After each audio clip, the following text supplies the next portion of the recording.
Okay, everyone. So, hello again from me. And again, just echoing what Margaret has said, a huge thanks to you all for joining us today. It's been a fantastic morning so far. So much learning there, so much connections being made.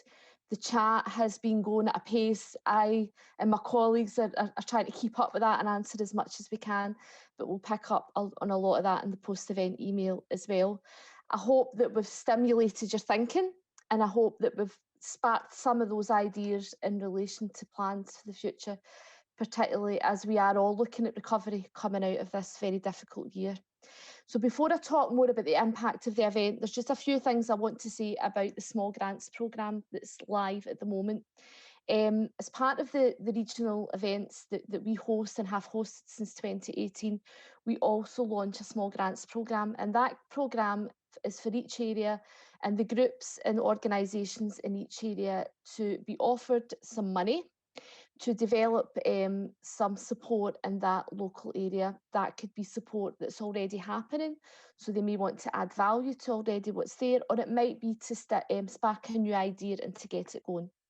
The grants offer between £2,000 and £15,000 for projects to apply for, and the support can be something that lasts up to kind of the 18 months timeline, and hopefully something that would continue beyond the lifetime of the grant. As I say, it's live just now, and applications are opened until 5 o'clock on the 28th of May. And our funding staff are standing by for your email inquiries, telephone inquiries, whatever they may be. We did hold a Zoom online kind of funding surgery a couple of weeks ago, and I know from funding staff this is well attended. So there's many of you I know at the moment developing your ideas and applications. We then take all of the applications after closing, and we then host a local panel. And that local panel's responsibility is to then assess and make decisions on who is awarded those grants. The trust will oversee that, but the decisions remain at a local level by local partners, and there'll be more information coming about that very, very soon. As part of our investment in Lanarkshire, we also fund a network coordinator role, so that we are giving those awardees who are successful the opportunity to be connected.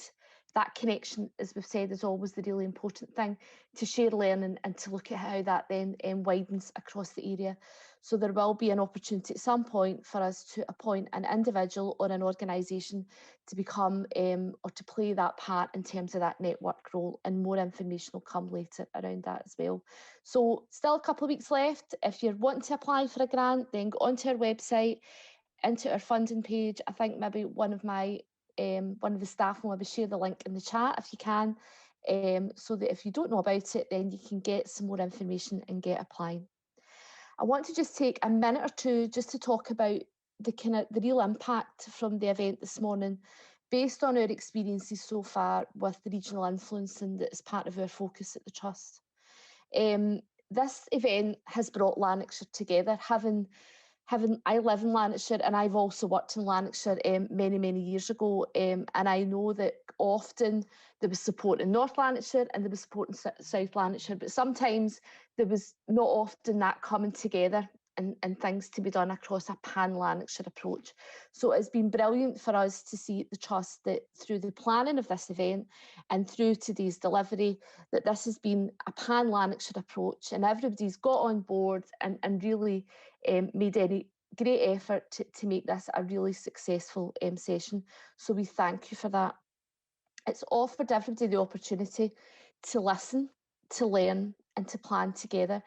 And the early session around the storytelling sessions and the feedback from Dan really demonstrated what people experience and how safely they can then share that experience through the power of storytelling, and then the impact that has on some of the priorities that then have been developed. And again, just to say, there is more to be adapted with those priorities once we finalise our sessions with people with dementia.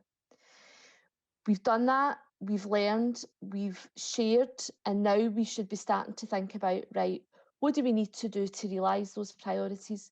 How do we need to work together to make that happen? And that's my call to action to you all today. there will be something either individually or as part of the group or organisation that you work for that you will be starting to think, right, okay, we do that, but we could do that better, or we do that well, we need to share that with other people, or there's a big gap in our approach and we need to look at how we address that. So start to think about that, and my call to action is for everybody to take something away from this event and to do something with it. At the Trust, we will do as much as we can with the local partners that we work with to support and share some of the successes from previous events and the impact that they have had, because it's important that the priorities are not a moment in time, that they are start of the conversation. This is not the end of the Lanarkshire event. This is in fact the beginning of the learning and the collaboration moving forward. It was really interesting actually to hear from Maria from North Lanarkshire talk about, you know, plans and discussions around recovery from the pandemic, around partnership, around keeping the momentum going, around that online offer and how that adapts and from communities has taken place, because we want to see what has been learned over the last year to keep going and not to be forgotten.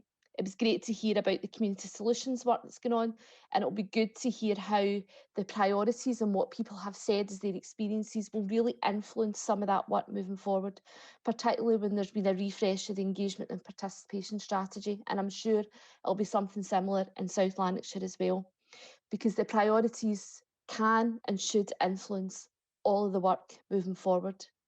Around SDS, it was great to hear from Agnes and from others around the great support that is happening for people across Lanarkshire.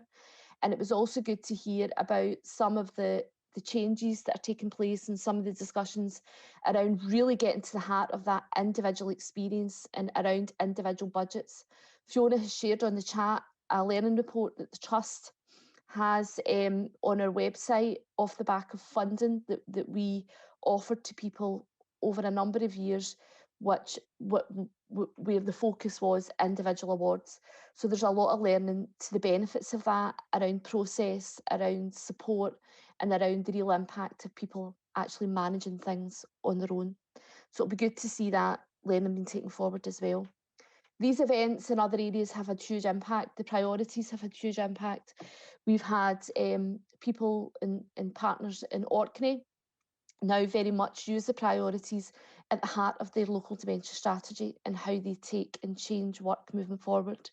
The same it can be said for Aberdeenshire. I actually had a chat about that yesterday with some partners, and there's work evolving and developing all the time.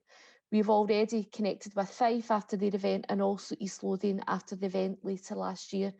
And just had a call yesterday actually in relation to some work going on in Angus off the back of the Tayside event in April. So these events are really proven to really get to the heart of that engagement and participation, and really are giving health and social care partnerships, communities and individuals themselves the tools to really look at how they influence change moving forward, particularly as we come out of this pandemic. So lots of positive things, but lots of work to do as well. So that call to action is real, and that call to action is for everybody. So before I take my leave and move on and pass back to our wonderful co-chairs, Annette and Helen, I just want to pay my own tribute and my own thanks to both Annette and Helen for the fantastic job that they've done today co-chairing this event. We have learned so much from people with lived experience and how this has been done, and the impact that this has for them, but also for us at the Trust. So it's wonderful to see us continuing to do that event on event. But I also want to pay tribute as well to Carol and Malcolm Topper. Carol was going to co-chair alongside Annette, but unfortunately, due to a last minute change in her personal circumstances, couldn't be with us today. So we send Carol and Malcolm their best wishes. And again, just a huge thanks to all the effort that all of them have put in to making this such a successful day, as well as all our partners and everybody that's been involved in the planning of this event. So big thank you again from everyone at the Life Changes Trust for joining us today. And I'm now going to hand back to those superb co-chairs that I mentioned, Helen and Annette, for some closing remarks. So over to you both. Thank you.